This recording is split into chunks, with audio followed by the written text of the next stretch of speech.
Shalom!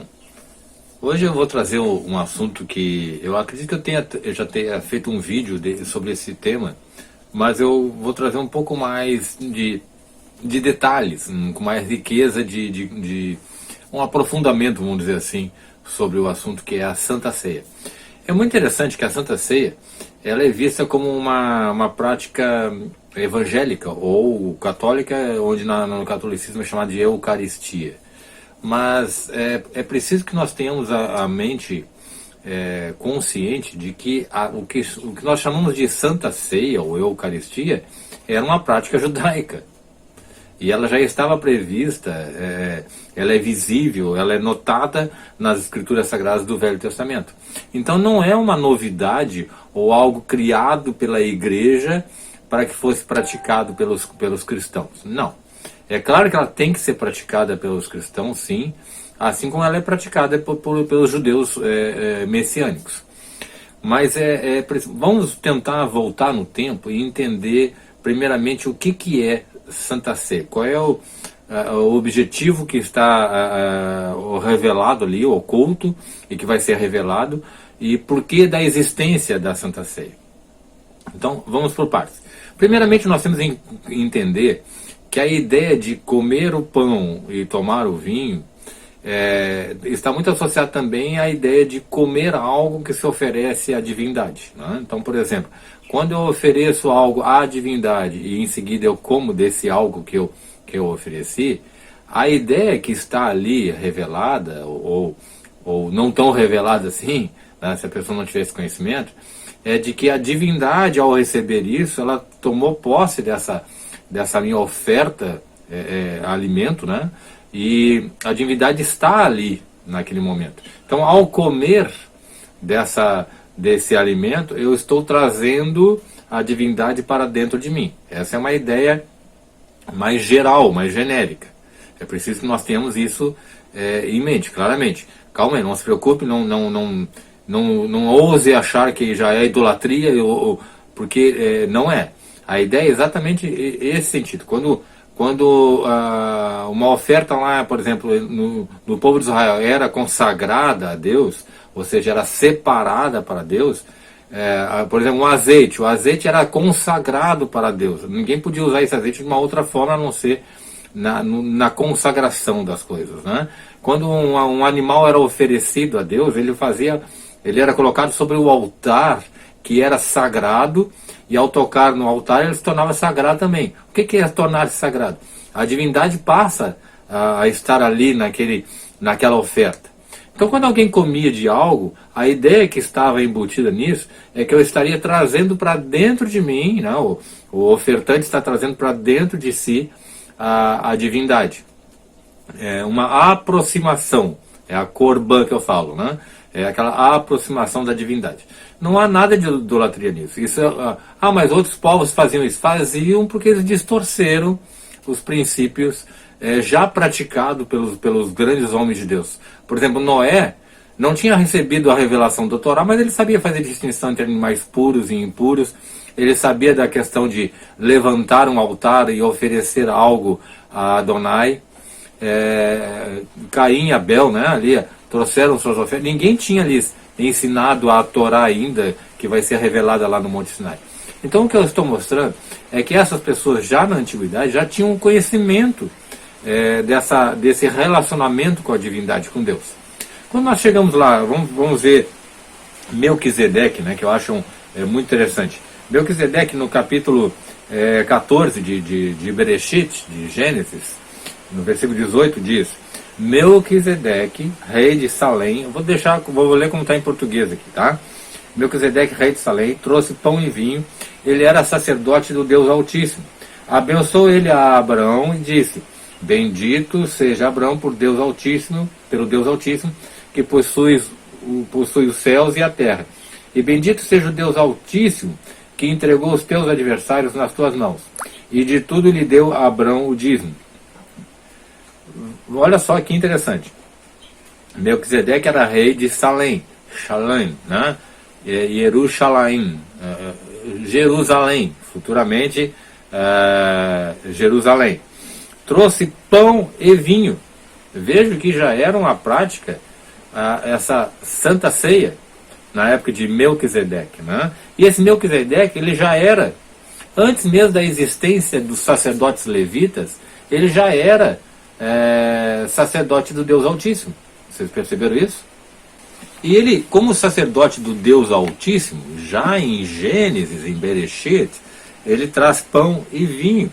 E diz ali que ele abençoou a Abraão, né, e disse: bendito seja Abraão pelo Deus Altíssimo. Altíssimo. E o que ele está fazendo aqui com pão e vinho? É uma Santa Ceia. E o que era a Santa Ceia? Como ele era sacerdote do Deus Altíssimo, ele estava compartilhando da divindade com Abraão. E o abençoou, o maior abençoou o menor, não é? E ali, o que ele vai dizer? Abraão, ao participar dessa Santa Ceia, de comer desse pão e beber desse vinho, ele está estabelecendo mais do que um ritual litúrgico. Ele está concebendo a ideia de que a divindade está com ele nesse momento, então, ali, dessa comunhão do pão e do vinho, que é o que vai ser futuramente chamado de Santa Ceia. Mas vamos lá. Nós temos Jetro, que é o sogro de Moisés, que eu também acho interessantíssimo, porque ele vai Jetro, ele é sogro de Moisés, de Moshe, mas nós vamos ver que ele era também um sacerdote, né? Está lá em Êxodo 18. Ora, Jetro, sacerdote de Midian, sogro de Moisés, ouviu todas as coisas que Deus tinha feito a Moshe e a Israel, seu povo, como se eu trouxera a Israel do Egito. Ele era sacerdote de Midian, ele era um midianita, ele não pertencia a Israel. Então ele estava acostumado às práticas religiosas de Midian. E ele era um sacerdote de Midian. Agora notem que depois que ele toma conhecimento dos feitos de Adonai, né, do Deus de Israel, ele tem uma conversão ali. Versículo 12, olha, versículo 11. Agora sei que Adonai é maior que todos os deuses, porque livrou esse povo debaixo da mão dos egípcios, quando agiram arrogantemente contra o povo. Então Jetro, sogro de Moshe, tomou Olã, que é o holocausto, né? Trazido como holocausto, e sacrifícios para Deus. E veio Arão e todos os anciãos de Israel para comerem pão com o sogro de Moshe diante de Deus. Então, esse olá, que era traduzido como holocausto, né? Essa oferta totalmente consagrada, queimada, e cujo cheiro bom chegava, vamos dizer assim, diante de Deus, né? E ali trouxe sacrifícios, trouxe ofertas, e ainda trouxe pão, para que pudesse acontecer, seria uma comunhão com aqueles homens de Israel. Então a gente vê aqui que essa prática do comer o pão num momento de adoração, de comunhão com a divindade, já era algo antigo. E aí nós vamos mais adiante ainda. Eu quero que vocês vejam comigo alguns textos que eu acho interessantíssimos e que muitas vezes pode ter passado até despercebido dos irmãos e das irmãs.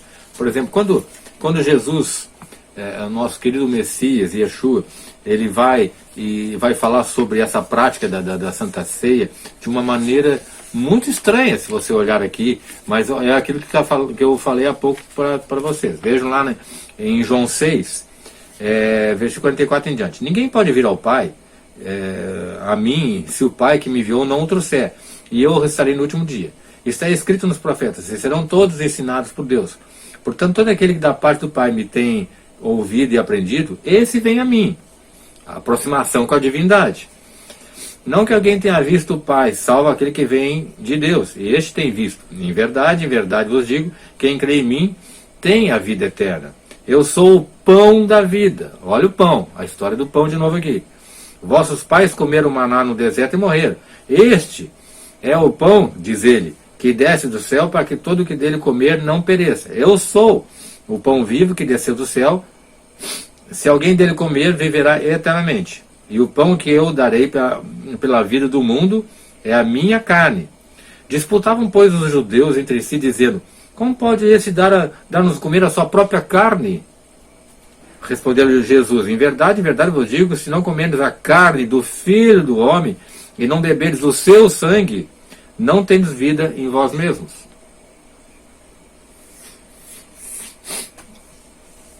Vou ler essa última partezinha para vocês de novo, mas prestem atenção. Em verdade vos digo, se não comerdes a carne do Filho do Homem e não beberdes o seu sangue, não tendes vida em vós mesmos. Comer da carne de Yeshua, comer do sangue de Yeshua, é claro que a gente está falando aqui de um simbolismo, óbvio, né? Ninguém vai ter uma prática de canibalismo. Mas veja ali que o escritor de Hebreus diz que, e Paulo também, aos Colossenses, diz que no Messias residia toda a plenitude de Deus, toda a plenitude da divindade. Ou seja, Yeshua é a expressão exata da divindade. E quando ele diz, vocês comerem da minha carne, comerem do meu sangue, é a Santa Ceia. Tá? Fica subentendido aqui. Mas por que ele quer dizer isso, comer da minha carne comer e tomar do meu sangue? Ele está dizendo aquilo que eu falei lá no início. Trazer a divindade para dentro de si. Porque isso é a vida. Essa é a vida eterna. É trazer Yeshua para dentro da gente. É absorver Yeshua em nossas vidas. Fazer do nosso corpo morada de Yeshua. Então, no início, os judeus que estavam ali, eles ficam confusos. Como assim? Comer da carne dele, comer tomar do sangue dele? Eles não estavam entendendo a dimensão do que significaria isso. E é tão importante essa prática da Santa Ceia, vamos dizer assim, né? Porque ela vai demonstrar a interiorização da divindade para nós. Isso você vai começar a olhar agora com outros olhos a Santa Ceia, quer ver?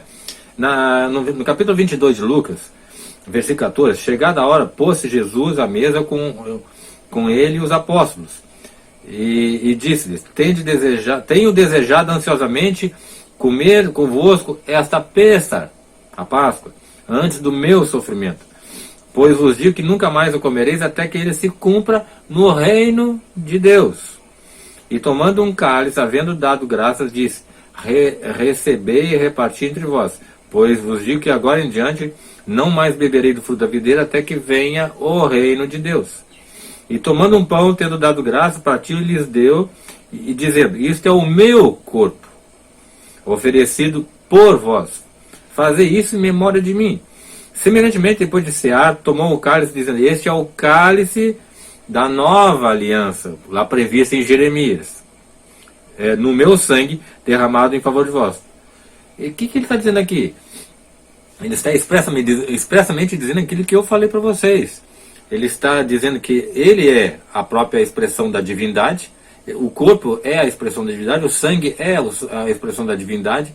Então, ao comer desse pão e beber desse vinho, desse sangue, estão trazendo a divindade para dentro de si, a interiorização da divindade. Isso aí é maravilhoso quando a gente consegue enxergar com outros olhos. Veja agora 1 Coríntios 11, que também é muito usado em alguns textos, alguns momentos de Santa Ceia nas igrejas, né, seja evangélica ou católica, né, quando ele vai falar sobre pessoas que tomam indevidamente, participam indevidamente da Santa Ceia, lá no versículo 17. Nisso, porém, que vos prescrevo, não vos louvo, porquanto vos ajuntais não para melhor, e sim para o pior. Porque antes de tudo estou informado a haver divisões entre vós, quando vos reunis na eclésia, na igreja, ou seja, na congregação, na assembleia, e eu em parte o creio. Porque até mesmo importa que haja partidos entre vós, para que também os aprovados se tornem conhecidos em vosso meio. Claro, essa divisão iria trazer não só a divisão numérica de pessoas, mas iria revelar quem é de Deus e quem não é. Né? Quando, pois, vos reunis no mesmo lugar, não é a ceia do Senhor que comeis, porque ao comeres, cada um toma antecipadamente a sua própria ceia a quem tenha fome, ao passo que há também quem se embriague. Não tendes, porventura, casa onde comer e beber, ou menosprezai a igreja de Deus, né, a congregação de Deus, e envergonhais os que nada têm? Que vos direi? Louvar-vos-ei? Nisso certamente não vos louvarei, não vos louvo, porque eu recebi do Senhor que também vos entreguei, que o Senhor Yeshua, na noite em que foi traído, tomou o pão e tendo dado graças, partiu e disse: esse é o meu corpo, que é dado por vós, fazer isso em memória de mim. Pois semelhante modo, depois de haver ceado, também tomou o cálice, dizendo: esse é o cálice da nova aliança, é a nova aliança do meu sangue. Fazer isso todas as vezes que beberes em memória de mim. Porque todas as vezes que comeres esse pão e beberes o cálice, anunciais a morte do Senhor, até que ele venha. Por quê? Por isso, aquele que comer o pão ou beber o cálice do Senhor, indignamente será réu do corpo e sangue do Senhor. Olha a seriedade. Se você participar da ceia do Senhor, sem ter esse discernimento, sem ter esse temor, essa reverência, esse respeito pelo que está acontecendo ali, como eu já falei, é a própria divindade está ali, você está interiorizando essa divindade, você está trazendo Deus para você, para perto de você nesse ato simbólico, né, e ao mesmo tempo real, né, porque de fato está acontecendo isso, e você está se tornando indigno. Né? E aí ele diz assim, por isso aquele que comer o pão ou beber o cálice do Senhor indignamente será réu. Réu é aquele que é colocado diante de um tribunal para ser condenado, para ser julgado. Examine-se, né? Olhe para dentro, examine-se o homem a si mesmo, e assim como o pão e beba do cálice. Pois quem come e bebe sem discernir o corpo, come e bebe juízo para si. É tão sério, porque você está diante da divindade naquele momento. A Santa Ceia, ela é trazer a divindade para você, é trazer Deus para você. E se você faz isso de uma maneira por brincadeira, ou simplesmente litúrgica, simplesmente por ritualismo, ou não está nem aí de fato com as coisas que estão sendo feitas ali, você está trazendo juízo, julgamento para você. Isso é sério, é maldição. Ah, mas o crente não tem mais maldição. Se cumprir a palavra de Deus, não. Mas se não cumprir, ele é réu sim de julgamento. Vamos mais ainda. Eis a razão porque há entre vós muitos fracos e doentes, e não poucos que dormem. Olha, fracos, doentes e os que morrem. O que Paulo está dizendo aqui? Que essa falta de temor, essa falta de consciência do que está sendo feito ali, de absorver a carne de Yeshua, absorver o sangue de Yeshua, que é a ideia da interiorização, né? Interiorizar a divindade do Senhor, sem respeito nenhum, sem nada, você está atraindo juízo, julgamento, ira. E aí ele diz, olha, isso aí traz fraqueza, né? Fraqueza física, não é ficar fraquinho, mas no sentido de ficar vulnerável a doenças. Vocês ficam enfermos, e ele diz ainda que até morrem, né? Fracos, doentes e não poucos que dormem. Os que morrem, né? Dormir a primeira morte, né? Então, é muito sério. E por outro lado, se você fizer o que é correto, se você fizer isso com santo temor, com santo respeito, com consciência de que você está interiorizando a divindade, então você está fazendo o contrário do que Paulo falou ali, ou seja, você está se fortalecendo, você está ficando saudável, se tornando saudável, e você está tendo vida em abundância, porque você trouxe a divindade com santo temor para dentro de você. Mas aí parece meio católico isso, a transubstanciação. Não, no catolicismo a hóstia se transforma no corpo de Cristo e o vinho se transforma no sangue de Cristo. Não é isso, tá? Ele é o meio do caminho entre o simbolismo da igreja evangélica e a transubstanciação da igreja católica. Ou seja, é simbólico, sim. Não existe a transubstanciação católica, né? É um erro teológico, mas existe sim a interiorização. Yeshua está ali naquele momento. Fazer isso em memória de mim, em meu nome. Lembra do nome, que eu fiz um vídeo sobre o nome? O nome expressa a divindade de Adonai. Então, daqui para frente, pensa na Santa Ceia, ou Eucaristia, o nome que você quiser dar, como algo que já existia na prática do Antigo Testamento, que era trazer a divindade para perto de si, né? Ter uma comunhão com Deus, e isso é muito sério. A falta de respeito, de temor, pode levar a pessoa a ficar enfraquecida, doente e até a morte, atrair o juízo de Deus. Por outro lado, deduz-se que se fizer isso com amor, com reverência, com respeito ao nome da divindade, ao nome de Adonai, você se fortalece, você se torna saudável e você tem vida em abundância. Olha a seriedade que é a prática da Santa Ceia. Que Adonai possa te colocar esse santo temor no coração nas próximas vezes que você participar da ceia do Senhor. Amém? Até mais.